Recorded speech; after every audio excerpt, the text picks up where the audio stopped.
그런데 문제는 그 이루어진 사실에 대해서 사람들이 제각기 자기의 관점에서 그 사실을 이렇다 저렇다 자꾸 퍼뜨리면서 혼란이 야기 되는 거예요.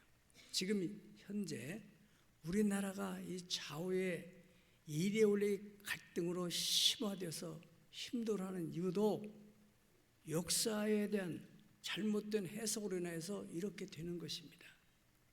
저는 분명히 말씀드리지만은 여당도 야당도 아니고 정말로 우리나라가 좋은 나라가 됐으면 좋겠다는 생각밖에 없어요. 우리 어렸을 적에만 하더라도 이렇게 되지 않았어요. 우리가 역사를 다 공부했던 것처럼 우리나라의 갈등은 1945년 8월 15일 광복 이후에 일어나는 여러 사건으로 인하여서 잘못된 해석으로 이렇게 갈라지는 거예요. 이쪽에서는 이렇게 해석하고 저쪽에서는 저쪽 해석하고 그래서 나라가 우판이 좌판이 이렇게 나눠지게 됐다는 것을 꼭 아시고 그럼 48년 이전에는 어떻게 45년 이전에 어떻게 됐어요? 이전에는 당연히 36 외정시대, 그 이전에는 조선시대, 그리고 다 한민족이었어요. 그런데 해방이 되면서 북쪽에는 소련군이, 남쪽에서는 유엔군, 특별히 미국이, 그래가지고 이제 그 소위 말하면 해방 공간이라고 하는 3년, 45년에서 48년 3년 사이에 과연 이 나라를 어떠한 나라로 세울 것이냐, 미국식 자유민주주의 세울 것이냐, 소련식으로 사회주의 나라를 세울 것이냐, 이러한 그 나라를 염려하는 그 당시 정치 지도자들이 서로 이렇게 많이 고민하고 갈등하고 또 타협도 하고 회의도 하고 그러다가 벌써 북한은 이미 다 나라를 만들 계획을 다 가지고 소련의 지도 아래 다 세워놓은 거예요.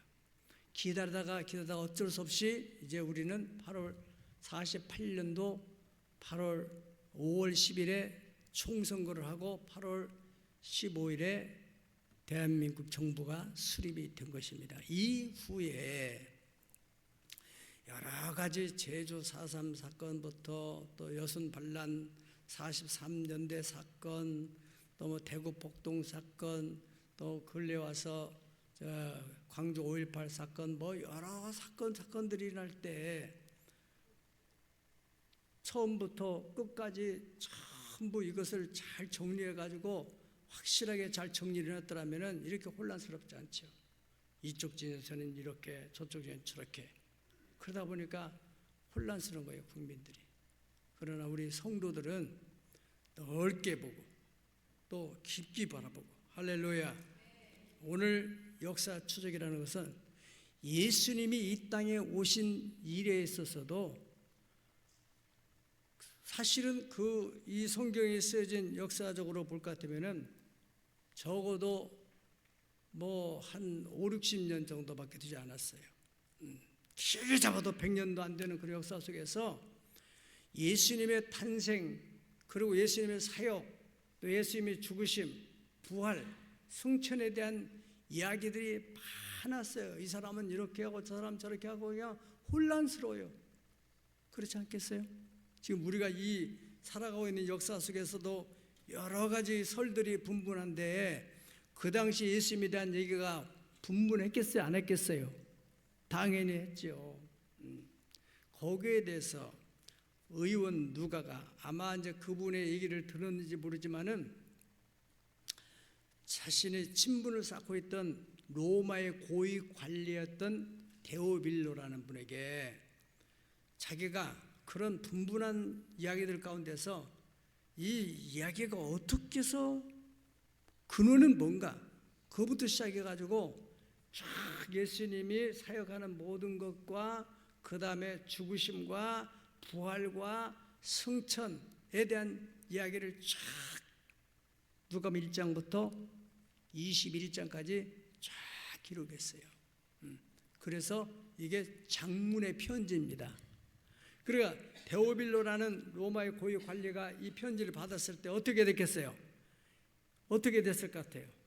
뭐 이 사람 저 사람 얘기는 복잡했던 얘기가 싹 정리되고 자기가 신뢰하던 지성인 의사가 아주 근원부터 여기 1절부터 한번 보실까요?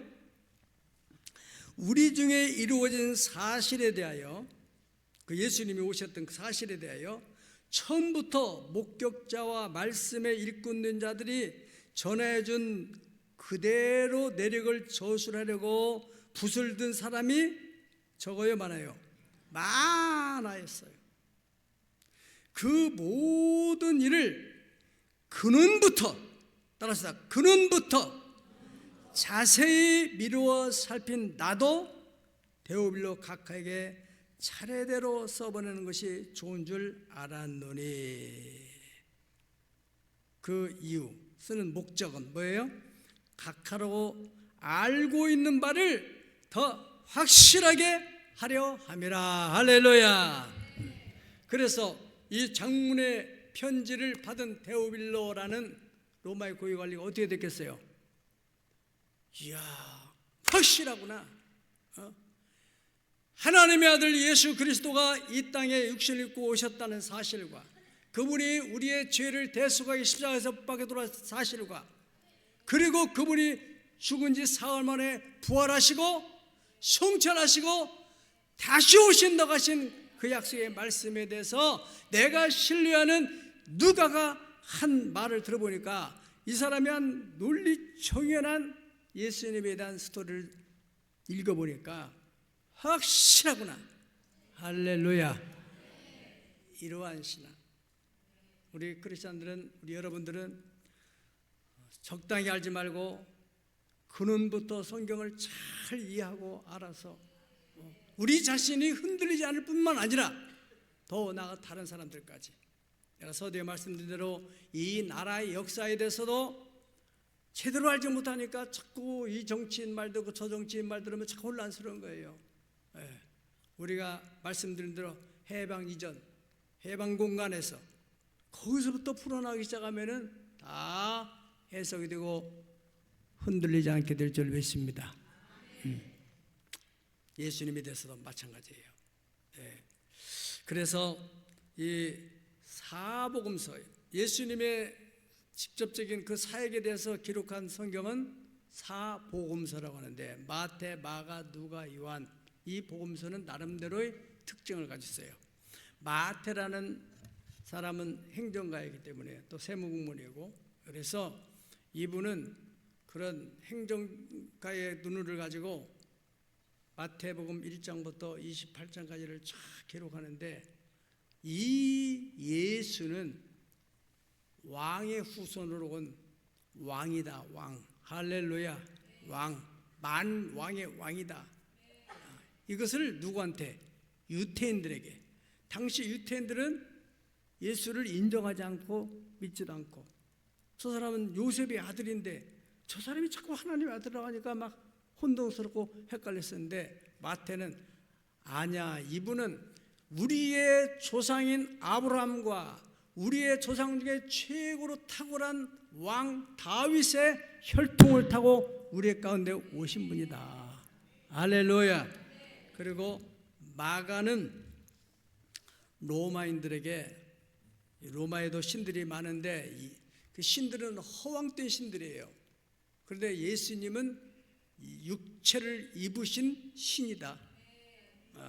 그것을 가르쳐 주기 위해서 이 마가를 썼고, 누가복음은 바로 헬라인들에게, 예수님은 완전한 사람이시면서도 그분이 하나님으로서의 인간의 몸을 입고 오셔서 우리 모든 죄를 다 대속해 주신 분. 할렐루야. 요한은 구원받은 성도들에게 예수님은 확실하게 하나님의 아들이다. 요한복음 서신은 처음에 시작할 때 어떻게 합니까? 태초에 말씀에 계셨다. 창세 전에 그 말씀이 육신이 되어서 우리 가운데 오심에 우리가 그 영광을 보니 이는 아버지의 독생자의 영광이요 은혜와 진리가 충만하더라. 할렐루야. 그렇게 시작을 하게 됩니다. 다 이 복음서마다 특징이 있는데 오늘 이제 이 누가복음에서는 그 오늘 본문의 내용에 우리가 살펴보고자 하는 것은 예수님의 성탄, 거룩한 탄생 이 전에 어떠한 일이 있었는가 누가가 이제 근원부터 자세히 살폈다 이렇게 얘기를 하고 있습니다. 거기에 대해서 예수님이 이 땅에 오셔서 행하셨던 여러 가지 역사적인 사실들에 대해서 당시에는 요한 1서, 2서, 3서 내용을 보면은 요한 사도가 그 당시에 성도들에게 편지하는 내용인데 그 편지의 내용이 뭡니까? 그 사람들은 예수님은 하나의 영으로 오신 분이다. 육체로 오신 것을 부인하는, 그래서 예수님이 육체로 오신 것을 부인하는 영 혹은 부인하는 것을 가르치는 사람들은 이당이고 적그리스도인이다 그래 말씀했어요. 예수님이 이 땅에 육신을 입고 오셔야만이 피를 흘림으로 우리의 죄가 사해진다는. 그러니까 그 당시에도, 그러니까 그 사도에 살고 있던 그 당시에도 예수님이 분명히 육신을 입고 오셨는데도 불구하고 예수님은 육신을 입고 오신 분이 아니다. 영으로 왔다가 영으로 가신 분이다. 그렇게 하는 잘못된 이론을 퍼뜨리는 사람들을 위해서 썼고, 또 그 다음에 고린도서를 보면은 고린도서에 그랬잖아요. 예수님이 그 당시에 확실하게 부활된 증인들이 많이 있는데도 불구하고 당시 사람 뭐래요? 사람이 죽으면 어떻게 살아나느냐? 이거는 불가능하다. 말도 안 된다. 거기에 대해서 고린도 15장에서 바울 사도가 어떻게 예수님이 부활하신 것은 성경대로 오시고 성경대로 죽으시고 성경대로 부활하셨다. 만일 그리스도 안에서 부활이 없다면 우리의 믿음이 다 헛되고 우리가 세상 사람들 가운데 가장 불쌍한 사람들 거다. 부활이 있다. 할렐루야. 예수님이 부활하신 것처럼 우리도 부활된다. 할렐루야. 이것을 믿어야 되는 거예요. 베드로 당시에도 마찬가지예요. 예수님이 분명히 부활 승천하시면서 다시 오신다고 그들의 귀를 똑똑히 들었는데 다시 들었단 말이에요. 제자들이. 그런데 베드로 사도가 편지 쓸 당시에 사람들이 야 무슨 뭐 부활이 예수님이 다시 오시느냐 말이 안 된다. 그렇게 잘못된 이론을 퍼뜨리는 사람들을 위해서 그 바울 베드로가 그들에게 현혹되지 않도록 믿음을 지키도록 하기 위해서 그런 성경을 썼다는 것을 알 수 있습니다. 어쨌든 오늘 여기 본문에서 이 누가라는 분은 데오빌로 로마의 고위 관료에게 모든 일에 예수님의 탄생에 대한 근원부터 자세히 추적을 해가지고 그래서 데오빌로로 하여금 확실한 믿음을 가지고 살 수 있도록, 그러니까 이 사람이 이 확실한 믿음을 갖게 됨으로 말미암아 어떤 일이 벌어지겠어요? 로마의 그의 권위 아래 있는 많은 사람들 가운데 얼마나 많은 확실한 복음의 증인이 됐겠어요? 이것을 생각하게 됩니다. 그래서 세월이 흐르면서 로마라는 나라가 완전히 기독교 국가로 바꿔지는 역사가 일어나게 됐다. 할렐루야.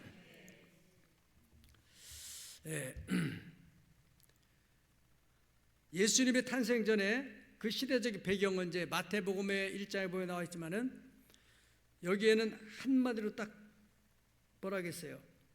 헤롯 5절에 보면 유대왕 헤롯 때에 그렇게만 딱 언급을 했어요. 이렇게만 해도 로마의 고위관리인 데오빌로는 알아들어요, 못 알아들어요? 우리나라 어떠한 대통령 때 그러면 그 대통령 때의 그 시대적 상황을 그 당시 살았던 사람들은 다 알아요. 미국에서 우리나라 왔던 또 각국에서 왔던 대사들도 어느 대통령 재임 기간에 그러면 다 그 시대적 그 알듯이 헤롯 때에는 헤롯이 도덕적으로 윤리적으로 아주 부패한 사람이기 때문에 완전 정치꾼이야. 그러니까 사람들이 정치계가 이 질서가 없어지면서 권위가 없어지면서 사회가 혼란에 빠지는 거예요. 사회도 질서가 없어요. 공의와 정의가 법적인 질서 안에서 유지가 돼야 되는데 이게 무너지니까 다 사람들이 그냥 힘 있는 사람이 최고고 돈 있는 사람이 최고고 그런 무질서해지는 거예요. 거기에 대해서 또 교회가 제대로 이 사회에 빛을 발하고 소음으로서의 역할을 할 텐데 교회마저도 당시 종교계 거장, 당시 최고의 수뇌부였던 가이사, 대제사장 이 사람도 마찬가지예요. 예. 안나스니 뭐 이런 사람들이 다 부패한 사람들이에요. 예. 그러니까 너무너무 사회가 혼란스러워요. 정치적으로, 도덕, 윤리적으로, 사회적으로, 종교적으로 혼란한 그때 이러한 정치와 사회의 현상 속에서 전혀 흔들리지 않고 요동하지 않는 하나님 앞에 꼿꼿하게 서 있는 사람이 있었는데 이 사람이 바로 샤가랴와 엘리사벳이었다. 그렇게 얘기하고 있는 거예요. 네, 5절 보실까요? 한번 읽어봅시다. 시작. 유대왕 헤롯 때에 아비야 반열에 제사장 한 사람이 있었으니 이름은 사가랴요 그의 아내는 아론의 자손이니 이름은 엘리사벳이라. 아멘. 네, 그 얘기. 그러면은 이 데오빌로는 딱 알아들어.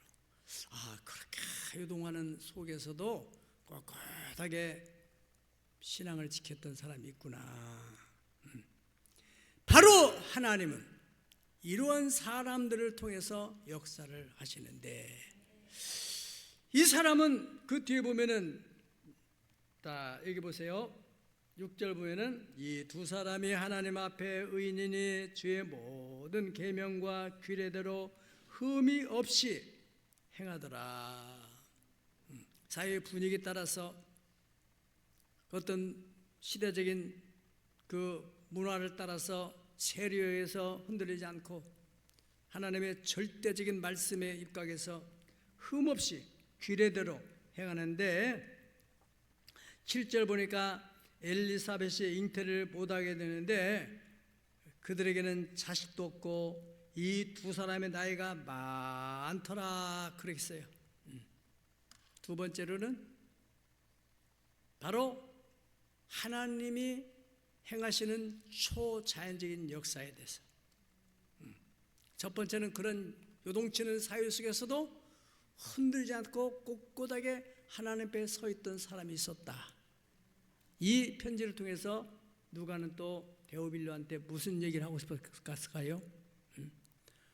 세상이 흔들지라도 당신도 흔들지 않고 꼿꼿하게 서 있으면은 하나님이 쓰시는 사람이 된다.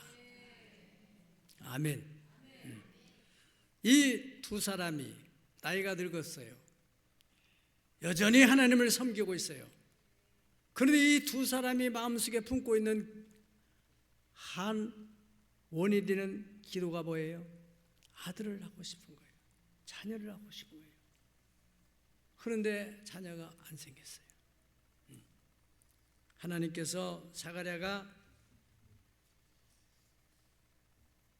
제사를 드리러 왔을 때 천사를 보내가지고 가브리엘 천사를 통해서 이제 네 아내가 아이를 낳게 될 것이다. 청천벽력 같은 얘기죠. 예. 자기는 이제 완전히 다 마음을 다 내려놓고 그저 이제 나나의 신앙생활 잘하다가 하나님께로 가야 되겠다. 그렇게 모든 세상 욕망을 다 내려놓고 그렇게 제사 초연한 마음을 가지고 살았는데 천사를 통해 들은 말씀이 아니 나도 늙었고 우리 아내도 다 늙었는데 어떻게 이런 일이 우리에게 있을 수 있습니까? 당연하지요. 천사가 너가 그렇게 의심을 하게 되면은 그 아이가 날 때까지는 너는 벙어리가 되어서 말을 못하게 된다. 부정적이냐 하지 말아라. 그래서 아무튼 간에 하나님께서 이 불가능한 노인들을 통해서 생명을 잉태하게 하는, 다시 말하면 예수님 탄생 전에 6개월 전에 세례 요한이라는 인물이 그렇게 해서 태어나게 됐다. 그의 목적, 탄생의 목적은 주님의 길을 예비하는, 그의 첩경을 평탄하게 하는 그런 사역을 맡기려고 하나님이 사가랴와 엘리사벳 그 태에서 이 세례 요한을 탄생시켰다. 다시 말하면 하나님은 인간의 이성으로는 도저히 있을 수 없는 그런 불가능한 일을 가능케 하시는 하나님이다. 아멘. 당시 헬라 문화는 이성이 고도를 발달한 시대였어요. 그래서 르네상스 이후에 사람들은 신분 중심에서 인본 중심으로 바꿔졌어요. 사고 체계가. 지금 우리 시대에도 지금 많이 지금 과학 만능주의라는 이름하에서 신앙이 많이 무너지고 있잖아요. 그래서 뭐 이런 방언하는 거, 교회에서 신비를 은사에 대해서 사람들이 크게 할 필요가 있느냐, 병 들었으면은 병원에 가지 무슨 기도를 하느냐, 대체로 당연히 병원에 가야죠. 그러나 의사가 못 고치면 어떻게 할 거냐 말이야. 그러면 죽으란 말이에요. 따라합시다. 사람이 할 수 없는 것을 하나님은 하실 수 있다. 그런 믿음을 가지고 기도를 해야 하지 않겠어요? 아멘. 마태복음 19장 26절에는 예수님께 친히 말씀하시기를 사람으로는 할 수 없어되 하나님으로서는 하실 수가 있느니라. 여호와께 능치 못한 일이 있겠느냐. 사라가 늙어가지고 나는 어떻게 내가 아기를 낳냐. 천사가 아브라함에 전해주니까 천막 뒤에 가서 피식 웃었잖아요. 그러니까 천사 하나님께 여호와께 능치 못한 일이 있겠느냐. 아멘. 오늘 간증한 우리 청년도 말이죠. 병원에서 약도 타먹고 진찰도 해보고 그 한계야. 막을 수가 없어요. 하나님께서 그 믿음을 보시고 딱 때가 이르니까 급속하게 치료했어. 깨끗하게 정리하고. 할렐루야. 오늘도 역시 변함없이 살아계신 하나님, 그 하나님을 믿는 것이 성경적이고 정통적인 신앙인 걸 믿으면 아멘 하십시다. 2026년도에는 놀라운 일이 일어날 것을 기대하세요. 그냥 일어나는 게 아니고 어떤 사람에게요? 믿음을 가진 사람에게. 그 사람의 믿음 있는가 없는가는 여러분들도 다 경험한 사람이 있겠죠. 오늘 여기 간증한 내용 속에서 가장 중요한 부분은 딱 믿어지는 순간에 근심과 걱정과 염려와 불안이 싹 사라지고 마음에 기쁨이 생기고 확신이 들고 예수님이 내 병을 고치시는구나. 저 혈류병 여인의 병을 고친 것처럼 내 병도 고치는구나. 할렐루야. 이 믿음이 확 오는 거란 말이에요. 살아서 아버지 집에 이렇게 완전히 밀가루 바닥이 났는데 이게 3년 6개월 동안 계속해서 먹을 것이 안 떨어지고 퍼면 풀썩 나오는구나. 우리 집에도 이런 일이 일어날 수 있겠나? 믿음대로 됩니다. 왜냐? 예수 그리스도는 어제나 오늘날 영원토록 동일하시기 때문에. 믿는 사람에게 성경에는 많은 이 역사적인 사람으로는 할 수 없는 일들이 얼마나 많습니까? 이스라엘 백성들이 그 애굽에서 나올 때 출애굽을 할 수가 없어요. 그들이 출애굽을 할 수가 없어요. 당시에 강력한 초강대국 바로의 권력 앞에 누가 대적해서 나올 수 있겠어요? 하나님께서 초자연적인 역사를 일으키시는 거예요. 10가지의 재앙. 그래도 뭐 피가 물이 변화에 피가 되고 뭐 이런 티끌들이 변해서 이가 되고 뭐 이런 일들이 벌어져 개구리가 막 일어나고 그래도 뭐 조금 지나고 나면 또 우선해지고, 그런데 마지막 결정적으로 장자를 치는 재앙이 들어가. 예굽 땅에 있는 초태생들, 사람으로부터 짐승과 초태생 전부 다 죽이는 거예요. 그런데 신기한 게 하나님께서 모세를 통해서 너희 백성 고센 땅에 머무는 이스라엘 백성들에게는 어린 양을 잡아가지고 문설주와 인방에다가 피를 발라라. 그 죽음의 사자가 그 피를 볼 때 넘어가리라. 아멘. 그대로 예굽에서는 난리가, 한밤중에 난리가 났어요. 우리 아들이, 멀쩡한 우리 아들이 죽었다고, 우리 그 큰 소가 죽었다고, 닭이 죽었다고 막 이 난리 복석을 일어나는데 이스라엘 백성들은 아무 일도 없는 거예요. 왜요? 그 피. 이것을 과학적으로 어떻게 증명할 수 있겠어요? 아니, 피를 발랐다고 그런 일이 일어날까? 바로 그 피가 예수 그리스도의 피를 상징하는 거예요. 그 피를 믿는 자에게는 구원이 이루어진다. 아멘. 저 사람이 진짜 구원 받을 수 있을까? 그 사람이 예수의 피를 믿는다면 그 피로 인하여 지난날의 모든 죄는 싹 씻겨지고 짐승의 피보다 더 거룩하신 그리스도의 피가 어찌 너희로 모든 행실에 깨끗하게 하지 못하겠느냐. 아멘. 이게 복음이라고요. 이게 복음. 내가 뭐 한 일이 있어야 구원받지, 내가 뭐 한 일이 있어야 천국 가죠. 한 일로 천국 간다면 예수의 피와 관계없는 거죠. 오직 나의 의는 믿음으로 말미암아 살리라. 성경에 여러분들이 이스라엘 백성들이 애굽에서 나와가지고 홍해 바다를 지날 때도 어떻게 그 도도에 흐르던 홍해 바다가 갈라집니까? 어떤 사람 밀물과 썰물이 교체해가지고 그 인간의 머리를 막 설명하려고 막 하는 거예요. 현대 신학이라는 신학자들은 또 거기가 이제 갈대밭이 있어가지고 갈대밭 사이로 지나왔다. 그렇게 또 해석을 이해하기 쉽게. 그런데 놀라운 일이, 로마의 군대가 병거를 몰고 다가 그 바다에 수장됐다는데 갈대밭에서 이스라엘 백성은 살아나고 그 병거 탄 사람들은 거기다 다 생배장당하는, 그것이 기적이다. 여러분, 지금도 에집트, 우리 마이크 목사님이 이제 에집트가 선교할 때인데 여러분 꼭 소망을 가지고 우리 목사님이 선교할 때 나도 꼭 가봐야 되겠다. 아멘.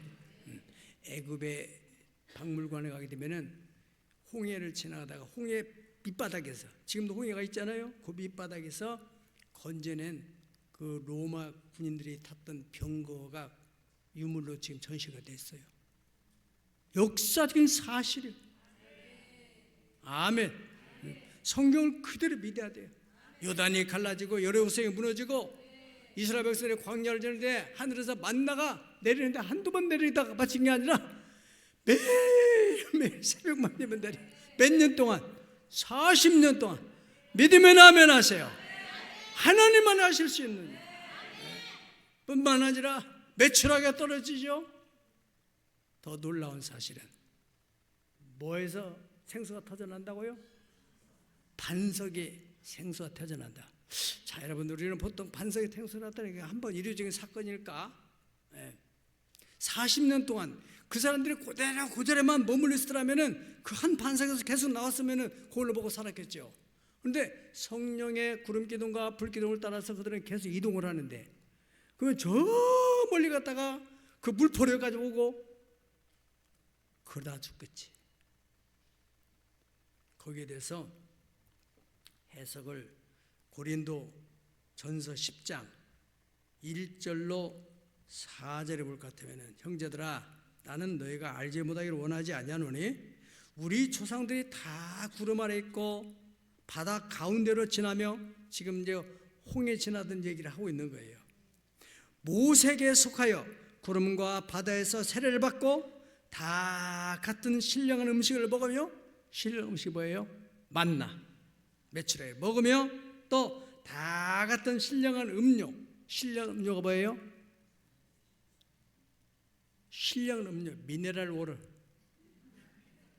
뭐예요? 반석에서 터져나오는 생수. 신령한. 왜 신령하냐? 그 다음에 중요한 거예요. 다 읽고 이는 시작.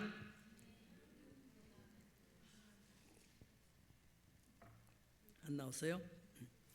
이는 따라합시다. 이는 그들을 따르는 신령한 반석으로부터 마셨음에 그 반석은 곧 그리스도라.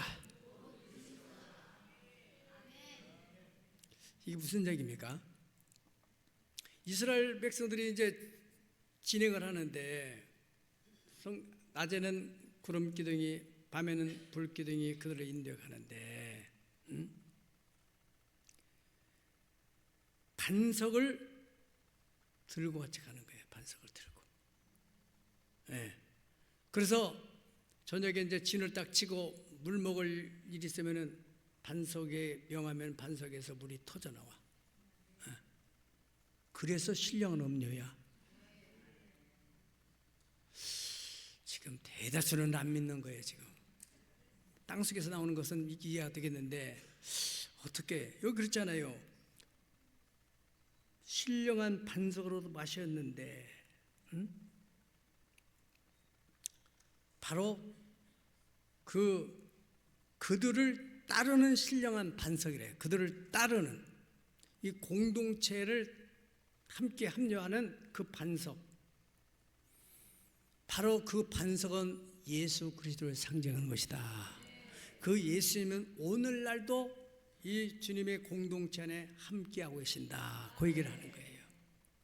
예수님께서 신이 말씀하시 뭐라 했어요? 두세 사람 이상의 내 이름으로 모인 곳에는 내가 그들 중에 함께하겠다. 오늘 지금 이 예배 속에서도 주님이 함께하는 걸 믿으면 아멘 하세요. 네. 이게 바로 인간의 이성으로는 이해가 안 되는 초자연적인 일이야. 아멘. 이번에 부흥회를 통해서도 은혜 받은 사람이 많은데 내가 오늘 이제 아침에 비전 예배 드리고 오면서 차 안에서 우리 믿음이 돼서 참 늘 신경이 많이 쓰여요. 훌륭한 앞으로 선교사가 되고 목사가 될 사람이니까.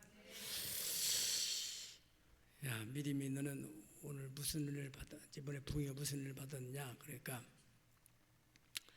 목사님이 안수를 하시는데 자기는 이건 몽골 말도 아니고 한국말도 아니고 이상한 말이 막 나와요. 그게 바로 방언이다.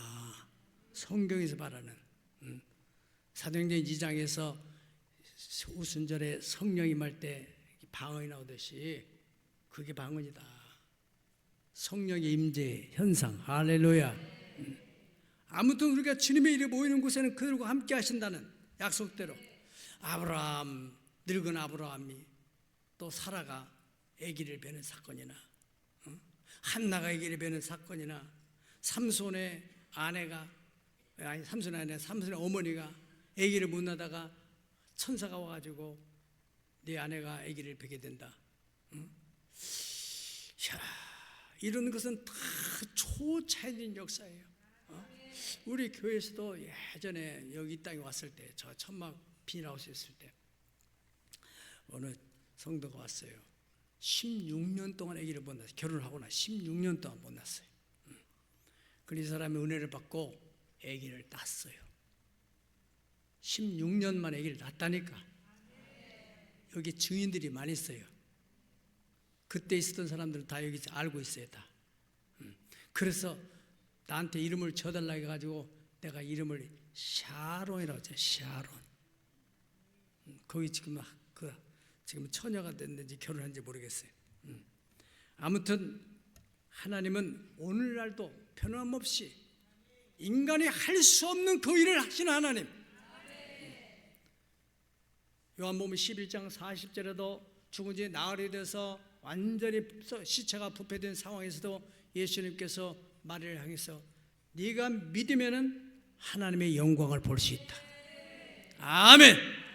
믿음으로 그가 돌문을 옮겨놨을 때 예수님이 말씀하시고 나사로는 무덤에서 살아 일어났습니다.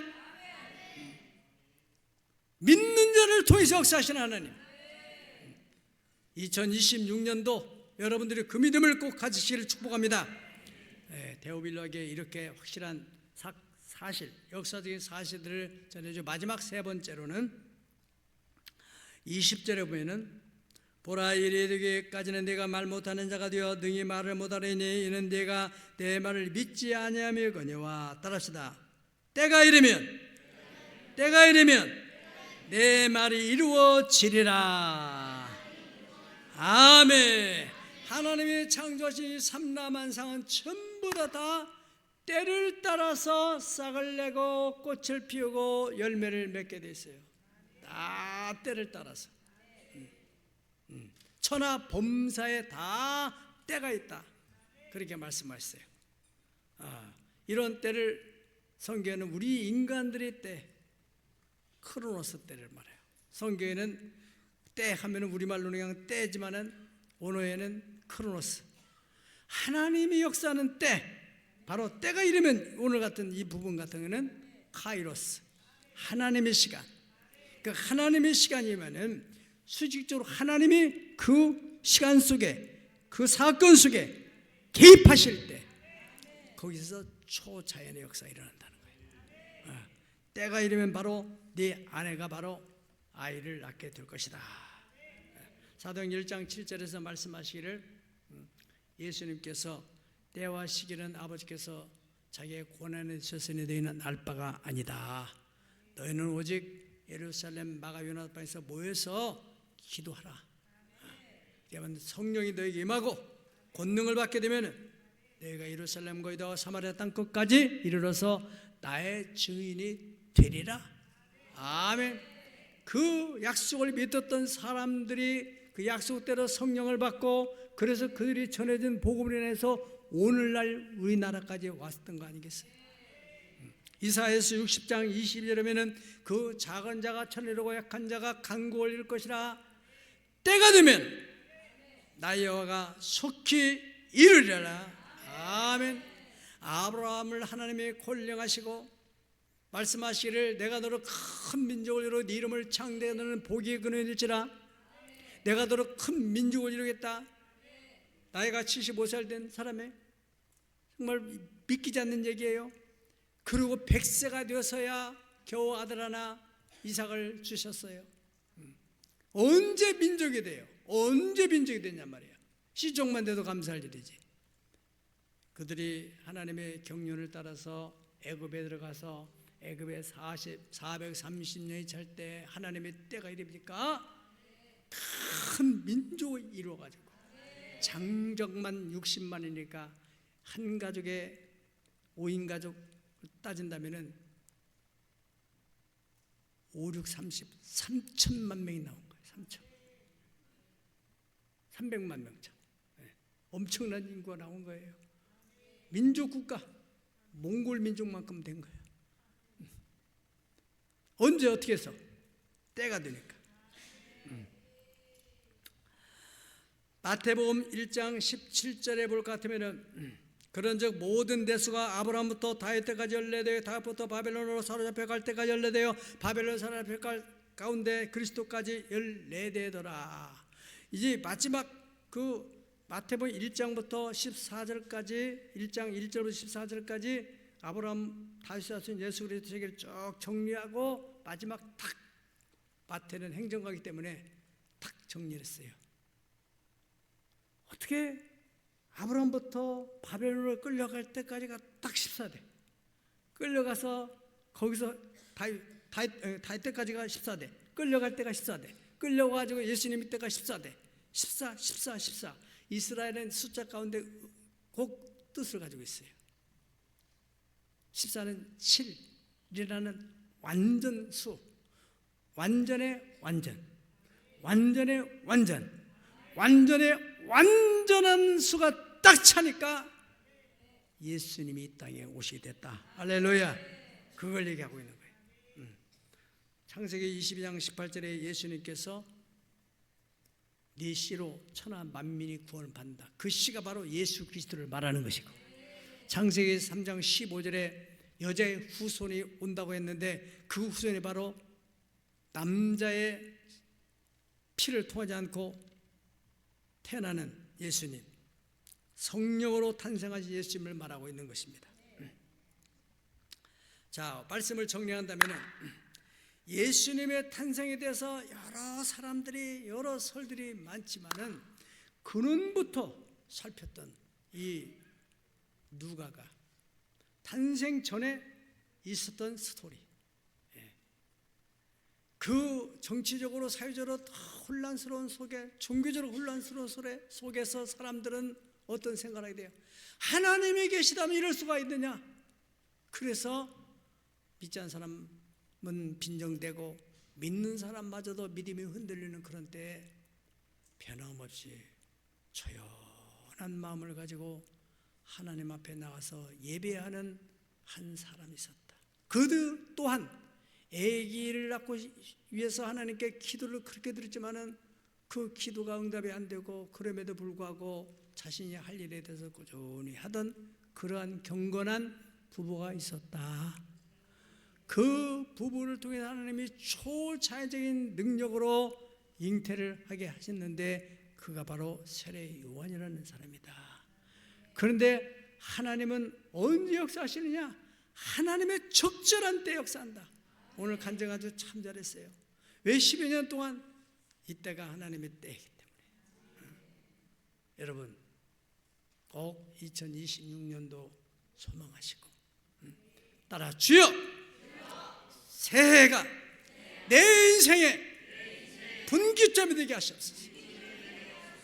이전과 이후가 확실하게 달라지고 모든 가난이 청산되고 의심과 불안 다 사라지고 신앙이 확고하게 섰을 때 내 믿음대로 될지어다 하시는 주님의 말씀으로 인해서 내가 믿으면 하나님의 영광을 보리라 하시는 그 주의 영광을 보는 한 해가 되기를 예수의 이름으로 축복합니다.